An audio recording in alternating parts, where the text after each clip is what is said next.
Muraho neza abakunzi ba Zap TV Rwanda, nizere ko mumeze neza, amahoro y'Imana bane namwe. Uyu munsi rero ngiye kubasangiza inkuru y'urukundo y'umukobwa n'umuhungu bitwaga Romeo na Juliete. Ndabizi neza ko abo bantu mubazi si ubwa mbere mubumvishe, ariko hari abantu wenda batigeze bagira amahirwe yo kumva inkuru yabo ngo babe bakumva ukuntu abo bantu bakundanye kugeza igihe bose bashyize ubuzima bwabo mu kaga bakaba bakwitaba Imana.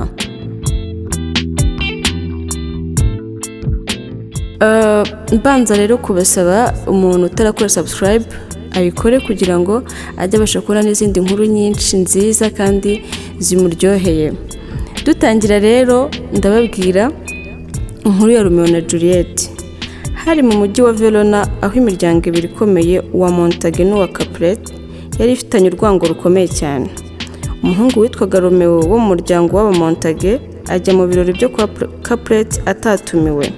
Aho niho ahura n'umukobwa mwiza cyane witwaga Juliete wo mu muryango wa Capulet. Bahita bakundana cyane nubwo imiryango yabo yari mu ntambara. Bakomeje guhura mu ibanga maze bafata icyemezo cyo gushyingiranwa mu ibanga babifashijwemo n'umupadiri, ariko ibintu ntibyagenze neza. Umunsi umwe habaye imirwano hagati y'inshuti ya Romeo n'abo mu muryango wa Juliete. Inshuti ya Romeo iricwa. Romeo nawe ararakara yica umuryango wa Juliete. Kubera ibyo Romeo ahita ahanishwa kwirukanwa mu mujyi. Juliete abazwa cyane no gutandukana na Romeo. Ababyeyi be bashaka kumushyingira undi musore, ariko we arabyanga kuko yari asanzwe ari umugore wa Romeo mu ibanga. Kugira ngo abuze uwo mubano mushya, Juliete afata umuti umushyira nk'upfuye igihe gito, ariko Romeo ntabimenya neza, amenya gusa ko Juliete yapfuye. Kubera agahinda, Romeo ajya kumva Juliete anywa uburozi arapfa. Nyuma gato Juliete arakanguka asanga Romeo yapfuye, nawe ahitamo gupfa kugira ngo badatandukana. Urumva ko iyo miryango yateje amakimbirane kugeza igihe Romeo na Juliete bapfuye. Ese iyi nkuru yabitwigisha iki? Ushobora kuba hari ibyo wumvishe wowe kugisha ku giti cyawe bitewe wenda n'umubano ufitanye n'uwo mukundana cyangwa se n'uwo mwakundanaga, ariko ahangaha hari bimwe iyi nkuru itwereka.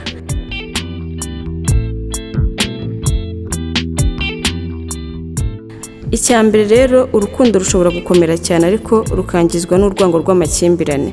Ahangaha iyo bavuze amakimbirane ubwo ni yandi nyine yaturutse mu miryango yombi, haba uwo kwa Juliete n'uwo kwa Romeo. Biza gutuma rero n'abana batikundanira mu buryo busesuye, ari nabyo byaje gutuma nyine baza kwitaba Imana. Icya kabiri, kuvugana neza buriya ni ingenzi. Iyo baza kuba bafitanye communication nziza cyangwa se bavugana neza mu miryango yombi, ntago biriya byose biba byarabayeho. Icya gatatu, gufata icyemezo byihuse bishobora guteza ingaruka mbi.